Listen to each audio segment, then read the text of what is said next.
করেছিলাম বেঁচে থাকার অধিকার প্রতিষ্ঠিত করার জন্য, যে সংগ্রাম করেছিলাম সুচিকিৎসার জন্য, যে সংগ্রাম করেছিলাম নিজের অধিকারকে প্রতিষ্ঠিত করার জন্য, সেটি মনে হচ্ছে 12ই ফেব্রুয়ারি নির্বাচনের মাধ্যম যদি নির্বাচন হয়, নির্বাচন যদি হয়, কোন পক্ষপাতিত্বের নির্বাচন যদি না হয়, তাহলে আমাদের যে সন্তানেরা ঢাকায় লেখাপড়া করতে গিয়েছিল, বুকের রক্ত ঢেলে দিয়ে আন্দোলনের সাথে যারা সম্পৃক্ত হয়েছে, এবং খালেদা জিয়া চলে গেছে আমাদের কাছ থেকে, লক্ষ কোটি মানুষের কান্নার আওয়াজ আমরা শুনতে পেয়েছিলাম যেদিনটি সংসদ ভবনের সামনে জানাজা হয়েছিল, যে জানাজায় বিশ্ব স্বীকার করেছিল পৃথিবীতে এত বড় জানাজা আর কারোর দেখা যায়নি। পৃথিবী কেঁদেছিল।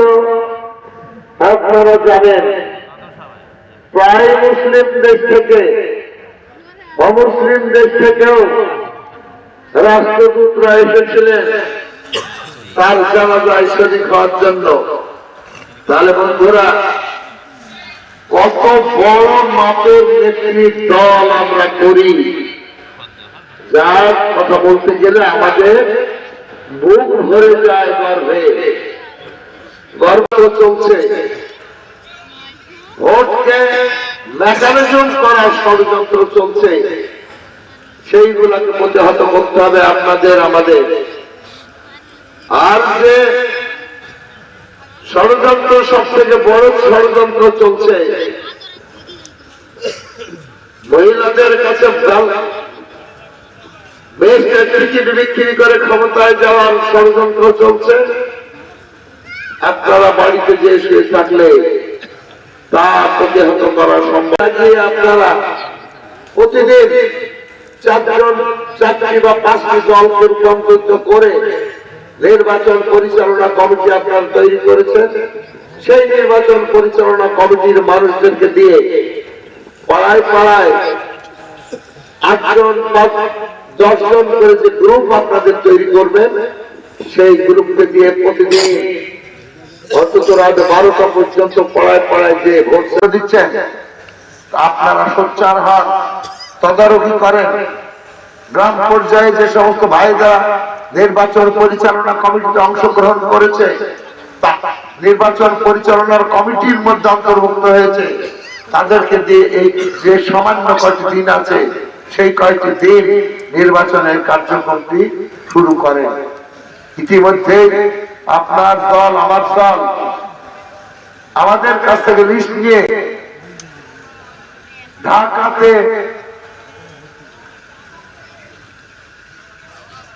এজেন্ট যারা হবে তাদেরকে ট্রেনিং দেওয়ার জন্য 2 জন লোককে নিয়ে গিয়েছিল। তারা ট্রেনিং করে এসেছে। আমাদের প্রায় 600-700 জন এজেন্ট হবে, তাদেরকে আবার এখানে রাজনীতি তারা ট্রেনিং দেবে। আপনার যদি ভোট না থাকে, ট্রেনিং দিয়ে কি করবেন? ভিতরে ভিতরে যদি আপনার তলা কেটে দেয়, তাহলে কি করবেন? বিরাট আশায় বুক বেঁধে আছেন, সম্ভব না, বিরাট ভোটে আমরা জিতে যাবো, এটা তো আপনার কল্পনা। প্রতিটা পরিবারের ফ্যামিলি কার্ড দেবে, সে শব্দ আপনারা শুনেছেন। 31 দফা কর্মসূচি দিয়েছে, শুনেছেন না? একটু কথা বলতে হবে ভাইরা। যদি শুনেই থাকেন, তাহলে এগুলাকে বাস্তবায়ন করার জন্য ক্ষমতা আসতে হবে। প্রতিটা পরিবারে ফ্যামিলি কার্ড দেওয়ার কথা ডিক্লেয়ার দিয়েছেন। মেয়েরা তাদের সন্তানদের খাওয়ানো, পড়ানো, লেখাপড়া করানোর খরচ ওই কার্ডের টাকা থেকে করবে। পুরুষদের কাছে, পুরুষদের নামে দেয়নি, তার কারণ হলো পুরুষরা ওই টাকা তুলে চায়ের দোকানে এসে চা বিড়ি খেয়ে টাকা শেষ করে দেবে। তারেক রহমানের সুন্দর পরিকল্পনা আছে। এই একটা অংশ মেয়েদেরকে দিয়ে সংসারের অর্ধেক চালানোর ব্যবস্থা। দ্বিতীয়টা হলো পুরুষ ভাইরা কষ্ট পায় না, আপনাদের জন্য ব্যবস্থা আছে। আপনাদের জন্য বডি লোন দেওয়া হবে, জমির কোনো কাগজ লাগবে না, শুধু আইডি কার্ডটা থাকলেই আপনি ব্যাংকে গেলে আপনার বডি দেখে লোন দেওয়া হবে 5% সুদে। আপনাদের জন্য কৃষি কার্ড দেবে পুরুষদের জন্য, সেই কৃষি কার্ড ব্যবহার করে আপনার সারের প্রয়োজন হলে আপনি সার আনতে যাবেন, কার্ড জমা দেবেন, কার্ড জমা দেবেন না, কার্ড আপনি সামনে শো করবেন, করলে আপনার যে সারের প্রয়োজন সেই সার আপনাকে সরবরাহ করা হবে। আপনি যখন ফসল উৎপন্ন করলেন, বিক্রি করার সময় দেখা গেল 10 টাকা কেজি আলুর দাম হয়ে যাচ্ছে, আর তার বেশি উঠছে না, ওটা হয় না এরকম? বাইরে একটু কথা বলে, আপনাদেরকে দূরে দিয়েছে কেন? কথা না বললে হবে? 10 টাকা কেজি আলুর দাম হয়ে যায় না, যা কৃষকের খরচ হয় তার অর্ধেক টাকা ওঠে না, তাই তো?